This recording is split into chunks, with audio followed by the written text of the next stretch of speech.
Shalom. परमेश्वर का धन्यवाद करते हैं कि परमेश्वर ने फिर से मौका दिया। मेरे अजीजों, आज के दिन मैं आपके सामने एक बहुत सीरियस इशू रखना चाहूंगा।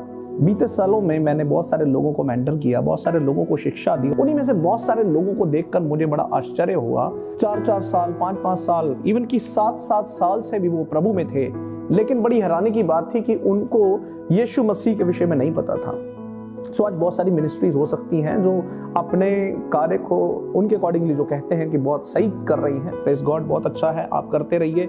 लेकिन आवश्यकता आज इस चीज की है कि उन लोगों के विषय में सोचा जाए। इन्हीं में से मैं कुछ व्यक्तियों की आपको एक बात बताना चाहूंगा कि इन लोगों की सोच प्रभु यीशु मसीह में आने के बाद कैसी हुई।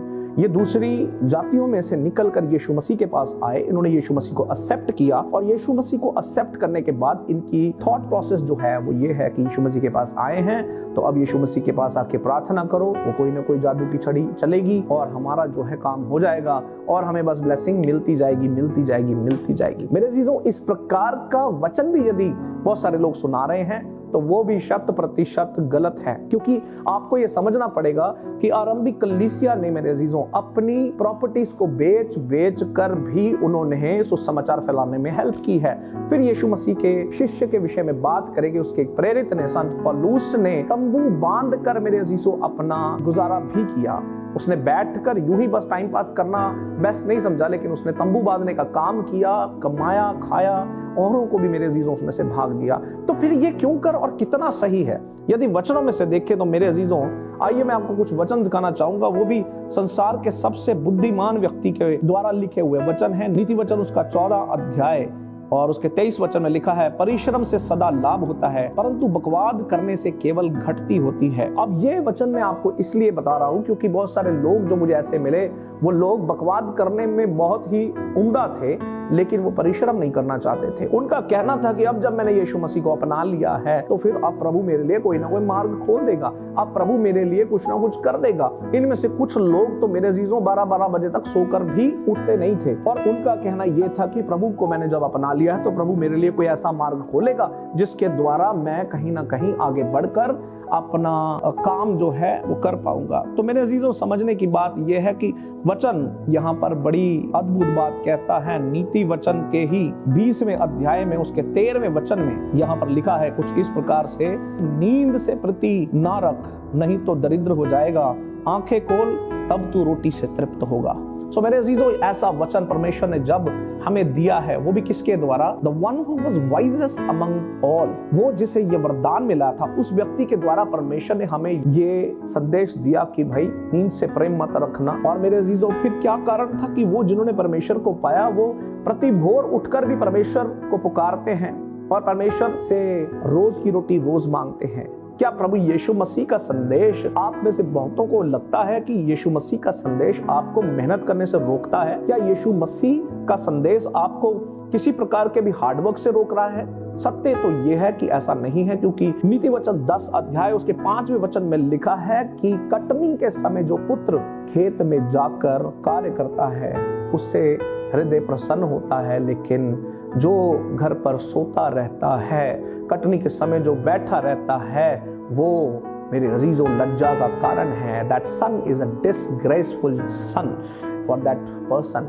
तो सोच कर देखिए, ऐसा तो कहीं पर भी बाइबल में नहीं लिखा, लेकिन फिर भी इस प्रकार से व्याख्या कर देनी। और मैं गुजारिश भी करूंगा अपने उन बहनों भाइयों से जो बहुत तरह तरह की प्रोफेसीज करते हैं, उनको प्रोफेसीज के साथ साथ लोगों को यह भी बताना चाहिए कि भाई जब तुम प्रोफेसी कर रहे हो कि भाई तू बहुत बड़ा आदमी बनेगा, तो उसको यह भी सिखा दें कि बड़े आदमी बनने के लिए आपको परिश्रम भी करना पड़ेगा। इसके लिए कोई शॉर्टकट नहीं है। You need to do the hard work and then only you can get successful into your life. इसके अलावा कोई और कारण नहीं है। ये लोग ये जो इस प्रकार का वचन सुनाते हैं कि भाई मिरेकल मनी आ जाएगा एकदम से अकाउंट में, है ना, इन सब चीजों के द्वारा मेरे अजीजों आप बिजनेस में फलवंत नहीं होंगे।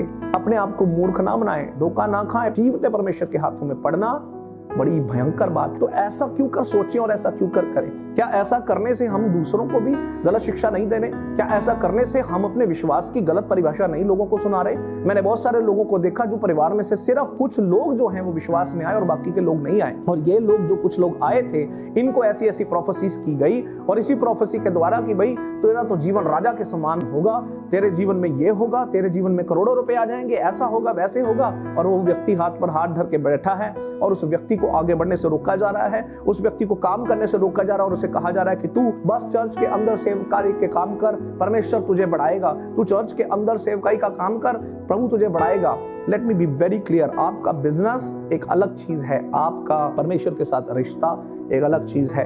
परमेश्वर के साथ रिश्ता आपके बिजनेस को भी बलवंत करता है। लेकिन आपको लगता है कि बस मैं परमेश्वर के वचन को लेकर बैठा रहूं और मैं कुछ भी ना करूं, तो मेरे अजीजों ऐसा नहीं होगा कि आप दिन प्रतिदिन बढ़ते जाएंगे और यहाँ रातों रात अमीर बन जाएंगे। ऐसा कोई भी शॉर्टकट जो है किसी भी लेवल पर पवित्र शास्त्र में नहीं लिखा है कि ऐसा हो जाएगा।